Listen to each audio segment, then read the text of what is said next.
ನಮಸ್ತೆ ಸ್ನೇಹಿತರೆ, ಪ್ರಮೋದವಾಣಿ YouTube channel ಕಾರ್ಯಕ್ರಮಕ್ಕೆ ಸ್ವಾಗತ ಸುಸ್ವಾಗತ. ನಾನು ಪ್ರಮೋದ ಕರಗೂರು. ನನ್ನ ಇವತ್ತಿನ ಈ ಒಂದು ವಿಡಿಯೋ ಕಾರ್ಯಕ್ರಮದಲ್ಲಿ ಜಾಗತಿಕ ತಾಪಮಾನ ನಮ್ಮ ಭಾರತದ ಒಂದು ಮುಂಗಾರು ಮಾರುತದ ಮೇಲೆ ಏನೆಲ್ಲ ಪರಿಣಾಮವನ್ನು ಬೀರ್ತಾ ಇದೆ ಈ ಕುರಿತು ಒಂದು ವಿಡಿಯೋ ಕಾರ್ಯಕ್ರಮವನ್ನು ನಡೆಸಿಕೊಡ್ತೇನೆ. ಈಗಾಗಲೇ ನೀವೆಲ್ಲ ಮಾಧ್ಯಮದಲ್ಲಿ ಗಮನಿಸ್ತಾ ಇದ್ದೀರಾ, ಉತ್ತರ ಭಾರತದ ದಿಲ್ಲಿ, ಬಿಹಾರ, ಉತ್ತರ ಪ್ರದೇಶ, ರಾಜಸ್ಥಾನ, ಒರಿಸ್ಸಾ ಸೇರಿದಂತೆ ಕಳೆದ 2-3 ತಿಂಗಳಿಂದ ವಿಪರೀತವಾದಂಥ ಹೀಟ್ ವೇವ್ ಸೃಷ್ಟಿಯಾಗಿರ್ತಕ್ಕಂಥದ್ದು. ಇದಕ್ಕೆಲ್ಲ ಮೂಲ ಕಾರಣ ಜಾಗತಿಕ ತಾಪಮಾನದಲ್ಲಿ ಎದುರಾಗ್ತಿರ್ತಕ್ಕಂಥ ವ್ಯತಿರಿಕ್ತ ಪರಿಣಾಮಗಳು, ಮನುಷ್ಯನ ಒಂದು ಹಸ್ತಕ್ಷೇಪ, ಪರಿಸರದ ಮೇಲೆ ಆಗ್ತಿರ್ತಕ್ಕಂಥ ಒಂದು ವ್ಯತಿರಿಕ್ತ ಪರಿಣಾಮದಿಂದಾಗಿ ಇವತ್ತು ಭೂಮಿಯ ತಾಪಮಾನ ಏರಿಕೆ ಆಗ್ತಾಯಿದೆ ವೀಕ್ಷಕರೇ. ಎಲ್ಲೆಂದರಲ್ಲಿ ನಗರಗಳನ್ನು ನಿರ್ಮಾಣ ಮಾಡುವುದು, ಅರಣ್ಯ ಪ್ರದೇಶಗಳನ್ನು ನಾಶ ಮಾಡುವುದು, ಅಣೆಕಟ್ಟೆಗಳನ್ನು ನಿರ್ಮಾಣ ಮಾಡ್ತಕ್ಕಂಥದ್ದು, ಪಶ್ಚಿಮ ಘಟ್ಟ ಪ್ರದೇಶಗಳನ್ನು ನಾಶ ಮಾಡಿರ್ತಕ್ಕಂಥದ್ದು, ಹಾಗೆ ವಿಶ್ವದ ಶ್ವಾಸಕೋಶ ಅಂತ ಕರೆಸಿಕೊಳ್ತಕ್ಕಂಥ ಅಮೆಜಾನ್ ಕಾಡು ಕೂಡ ಇತ್ತೀಚಿನ ದಿನಗಳಲ್ಲಿ ನಾಶ ಆಗ್ತಿರ್ತಕ್ಕಂಥದ್ದು ಕೂಡ ಎಲ್ಲ ಒಂದು ಪರಿಣಾಮಕ್ಕೆ ಕಾರಣ ಆಗ್ತಾಯಿದೆ ವೀಕ್ಷಕರೇ. ಭವಿಷ್ಯದಲ್ಲಿ ಒಂದು ಅಂದಾಜಿನ ಪ್ರಕಾರ 2100ರ ವೇಳೆಗೆ ಭೂಮಿಯ ತಾಪಮಾನ 4.9 ಡಿಗ್ರಿ ಸೆಲ್ಸಿಯಸ್ಸಿಂದ 5 ಡಿಗ್ರಿ ಸೆಲ್ಸಿಯಸ್ ಅಂದರೆ ಸರಾಸರಿ 5 ಡಿಗ್ರಿ ಟೆಂಪ್ರೇಚರ್ ಹೆಚ್ಚಾಗುತ್ತೆ ಅಂತ ಹೇಳಲಾಗ್ತಿದೆ. ಹಾಗೆ ಸಾಗರ ಸಮುದ್ರ ಪ್ರದೇಶದಲ್ಲೂ ಕೂಡ ಅರ್ಧ ಡಿಗ್ರಿಯಿಂದ 1 ಡಿಗ್ರಿ ಸೆಂಟಿಗ್ರೇಡ್ ತಾಪಮಾನದಲ್ಲಿ ಏರ್ಮುಖ ಆಗ್ತಕ್ಕಂಥ ಸಾಧ್ಯತೆ ಇದೆ ಅಂತ ಕೂಡ ಹೇಳಲಾಗ್ತಿದೆ. ಒಂದು ನೆನ್ಪಿಟ್ಕೊಳ್ಳಿ, ಭೂಮಿ ಅಂದರೆ ಭೂಮಿಯ ಒಂದು ಪರಿಸರದಲ್ಲಿ ಉಂಟಾಗ್ತಿರ್ತಕ್ಕಂಥ ಜಾಗತಿಕ ತಾಪಮಾನದ ಪರಿಣಾಮ ಸಮುದ್ರ ಸಾಗರ ಪ್ರದೇಶದಲ್ಲಿ ಅರ್ಧ ಡಿಗ್ರಿ ಸೆಂಟಿಗ್ರೇಡ್ ತಾಪಮಾನ ಹೆಚ್ಚಾದರೂ ಕೂಡ ಕೆಟ್ಟ ಪರಿಣಾಮವನ್ನು ನಾವು ಎದುರಿಸಬೇಕಾಗುತ್ತೆ.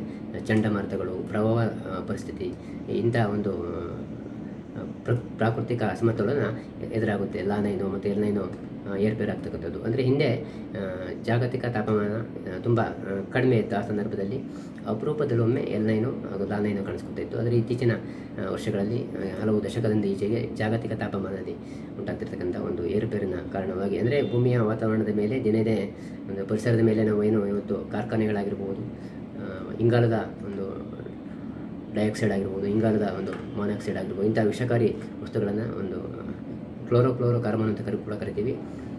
ಇಂಥ ವಿಷವಸ್ತುಗಳು ವಾತಾವರಣವನ್ನು ಸೇರ್ತಾ ಇರೋ ಹಿನ್ನೆಲೆಯಲ್ಲಿ ದಿನೇ ಭೂಮಿಯ ತಾಪಮಾನ ಹೆಚ್ಚಾಗ್ತಾ ಇದೆ.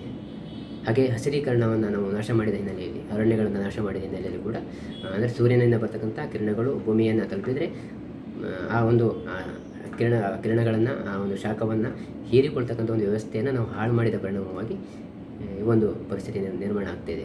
ಅಂದರೆ ಏನಿವತ್ತು ಕಾಂಕ್ರೀಟೀಕರಣವನ್ನು ಮಾಡ್ತಾಯಿದ್ದೀವಿ, ಈ ಒಂದು ಭೂಭಾಗವನ್ನು ನಗರಗಳನ್ನು ಕಟ್ತಕ್ಕಂಥದ್ದು, ಸೂರ್ಯನಿಂದ ಬಂದಂಥ ಕಿರಣಗಳು ಪುನಃ ರಿಫ್ಲೆಕ್ಟ್ ಆಗ್ತಕ್ಕಂಥದ್ದು, ವಾಪಸ್ ಪುನಃ ವಾತಾವರಣಕ್ಕೆ ಬಿಡುಗಡೆ ಆಗ್ತಕ್ಕಂಥದ್ದು. ಇದರ ಪರಿಣಾಮವಾಗಿ ಭೂಮಿಯ ವಾತಾವರಣ ದಿನೇ ಬಿಸಿ ಆಗ್ತಾಯಿದೆ.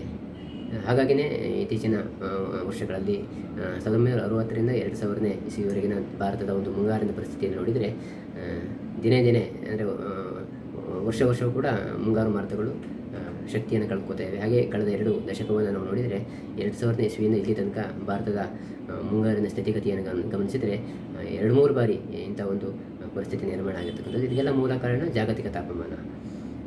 ಹಾಗಾಗಿಯೇ ಭೂಮಿಯ ತಾಪಮಾನ ದಿನೇ ಒಂದು ಹೀಟ್ ವೇವ್ ಅಂತ ಏನು ಕರಿತೀವಿ, ಅದಕ್ಕೆಲ್ಲ ಇದೇ ಮೂಲ ಒಂದು ಕಾರಣ. ಇದಕ್ಕೆ ಮನುಷ್ಯನ ಹಸ್ತಕ್ಷೇಪವೇ ಮುಖ್ಯವಾದ ಕಾರಣ ಅಂತ ಹೇಳ್ಬೋದು ವೀಕ್ಷಕರು. ಹಾಗಾಗಿ ಕಳೆದ ವಾರ ಬಂಗಾಳ ಕೊಲ್ಲಿಯಲ್ಲಿ ಉಂಟಾದಂಥ ಚಂಡಮಾರುತ ಏನಿದೆ, ರೆಮಲ್ ಚಂಡಮಾರುತ, ಅದಕ್ಕೆ ಕೂಡ ಆ ಒಂದು ವಿದ್ಯಮಾನಕ್ಕೂ ಕೂಡ ಜಾಗತಿಕ ತಾಪಮಾನವೇ ಕಾರಣ ಅಂತ ಹೇಳ್ಬೋದು.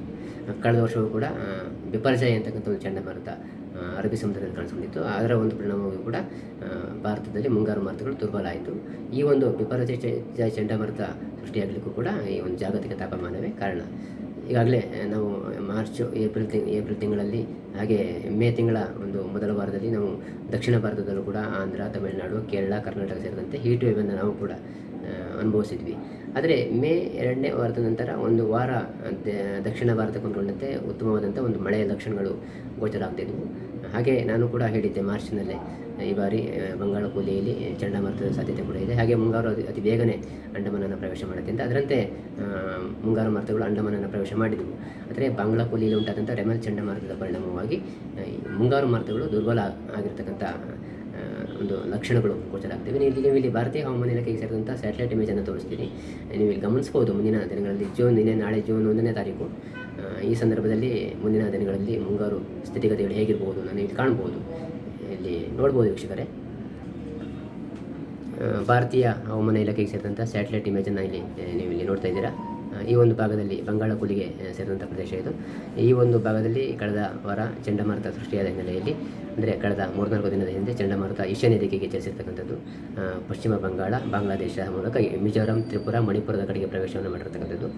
ಹಾಗೆಯೇ ಅತಿ ಬೇಗನೆ ಅಂಡಮಾನ್ಗೆ ಅಂದರೆ ಮೇ 21-20 ಆಸ್ಪಾಸ್ನಲ್ಲೇ ಆ ಒಂದು ಸಮಯದಲ್ಲೇ ಈ ಅಂಡಮಾನ್ ನಿಕೋಬಾರ್ ದ್ವೀಪಕ್ಕೆ ಮುಂಗಾರು ಮಾರುತಗಳು ಕೂಡ ಆಗಮಿಸಿದವು. ಅದೇ ಸಂದರ್ಭದಲ್ಲಿ ಚಂಡಮಾರುತ ಕಾಣಿಸಿಕೊಂಡ ಪರಿಣಾಮವಾಗಿ ಮುಂಗಾರು ಮಾರುತಗಳು ಮುಂದಕ್ಕೆ, ಅಂದರೆ ಈ ಭಾಗದಲ್ಲಿ ಅರಬ್ಬಿ ಸಮುದ್ರದ ಕಡೆಯಿಂದ ಈಶಾನ್ಯ ದಿಕ್ಕಿನ ಕಡೆಗೆ ಆಗಿರ್ಬೋದು, ಈ ಉತ್ತರ ಭಾರತದ ಕಡೆಗೆ ಚಲಿಸೋದಕ್ಕೆ ಬೇಕಾದಂಥ ಶಕ್ತಿಯನ್ನು ಕಳೆದುಕೊಂಡ ಹಿನ್ನೆಲೆಯಲ್ಲಿ ನೀವು ಇಲ್ಲಿ ಕಾಣಬಹುದು. ಇಲ್ಲಿ ಮುಂಗಾರು ಮಾರುತಗಳಿಗೆ ಬೇಕಾದಂಥ ಪೂರಕ ವ್ಯವಸ್ಥೆ 2-3 ದಿನದಿಂದ ಹಿಂದೆ ನಿರ್ಮಾಣ ಆಗಿತ್ತು.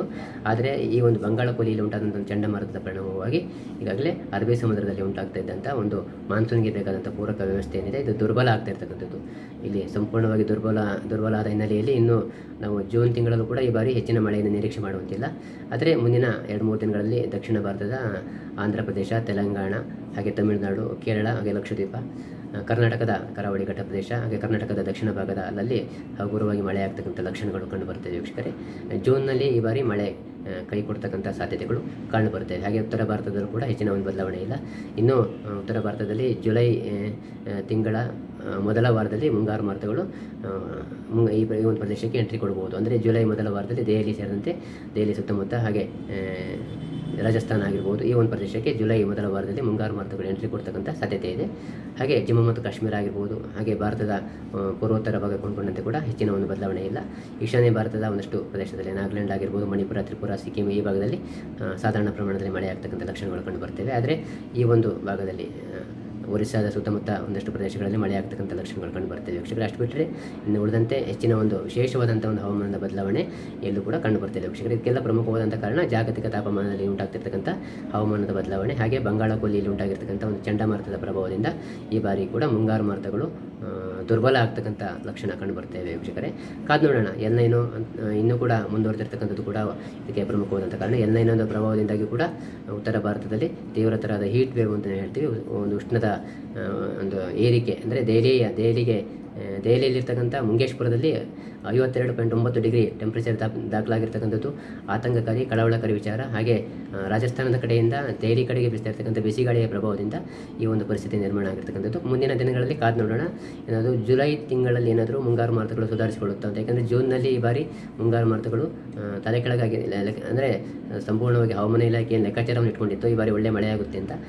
ಎಲ್ಲವನ್ನು ಕೂಡ ಉಲ್ಟಾ ಮಾಡ್ತಕ್ಕಂಥ ಲಕ್ಷಣಗಳು ಗೋಚರ ಆಗ್ತವೆ. ಅಂದರೆ ಭಾರತೀಯ ಹವಾಮಾನ ಇಲಾಖೆಗೆ ಅಂದಾಜಿನಂತೆ ಈ ಬಾರಿ ಜೂನ್ನಲ್ಲಿ ಮಳೆ ಆಗ್ತಕ್ಕಂಥ ಲಕ್ಷಣಗಳು ಕಂಡು ಬರ್ತಾ ಇಲ್ಲ. ಕಳೆದ ಬಾರಿಯಂತೆ ಜೂನ್ನಲ್ಲಿ ಮಳೆ ಕೈ ಕೊಡ್ತಕ್ಕಂಥ ಸಾಧ್ಯತೆಗಳು ಕಂಡು ಬರ್ತೇವೆ. ಕಾದು ನೋಡೋಣ ವೀಕ್ಷಕರೇ. ಮುಂದಿನ ದಿನಗಳಲ್ಲಿ ಏನೆಲ್ಲ ಬದಲಾವಣೆ, ಮುಂದಿನ ಒಂದು ಎಲ್ನೈನೋ ಪರಿಸ್ಥಿತಿ ಹೇಗಿರುತ್ತೆ. ಅಂದರೆ ಆಗಸ್ಟ್ ವೇಳೆಗೆ ಎಲ್ನೈನೋ ಎಂಡಾಗಿ ಲಾನೈನೋ ಒಂದು ತನ್ನ ಶಕ್ತಿಯನ್ನು ಪಡಿತಿದೆ. ಈ ಸಂದರ್ಭದಲ್ಲಿ ಏನಾದರೂ ಸೆಪ್ಟೆಂಬರ್ ತಿಂಗಳ ನಂತರ ಮುಂಗಾರು ಮಾರುತಗಳು ಭಾರತದ ಮೇಲೆ ಪ್ರಭಾವವನ್ನು ಬೀರುತ್ತೆ ಅಂತ ಕಾದು ನೋಡಬೇಕು. ಆದರೆ ಸದ್ಯಕ್ಕೆ ಭಾರತದಲ್ಲಿ ಜೂನ್ ತಿಂಗಳ ಅವಧಿಯಲ್ಲಿ ಮುಂಗಾರು ಮಾರುತಗಳು ದುರ್ಬಲ ಆಗ್ತಕ್ಕಂಥ ಸಾಧ್ಯತೆಗಳು ಕಂಡು ಬರ್ತದೆ ವೀಕ್ಷಕರ. ಮುಂದಿನ ಒಂದು ವಿಡಿಯೋ ಕಾರ್ಯಕ್ರಮದಲ್ಲಿ ಮತ್ತೆ ನಿಮ್ಮನ್ನು ಭೇಟಿ ಆಗ್ತೀನಿ. ನನ್ನ ಕಾರ್ಯಕ್ರಮ ಇಷ್ಟ ಆದರೆ ಶೇರ್ ಮಾಡಿ, ಲೈಕ್ ಮಾಡಿ, ಹಾಗೆ ಕಾಮೆಂಟ್ಸ್ ಮಾಡಿ. ನನ್ನ ಪ್ರಮೋದವಾಣಿ ಯೂಟ್ಯೂಬ್ ಚಾನಲನ್ನು ಬೆಂಬಲಿಸಿ ಅಂತ ಹೇಳ್ತಾ ನನ್ನ ಇವತ್ತಿನ ಕಾರ್ಯಕ್ರಮವನ್ನು ಮುಗಿಸ್ತಾ ಇದ್ದೀನಿ. ನಾನು ಪ್ರಮೋದ ಕರಗೂರು. ನಮಸ್ಕಾರ ವೀಕ್ಷಕರೇ, ಧನ್ಯವಾದಗಳು.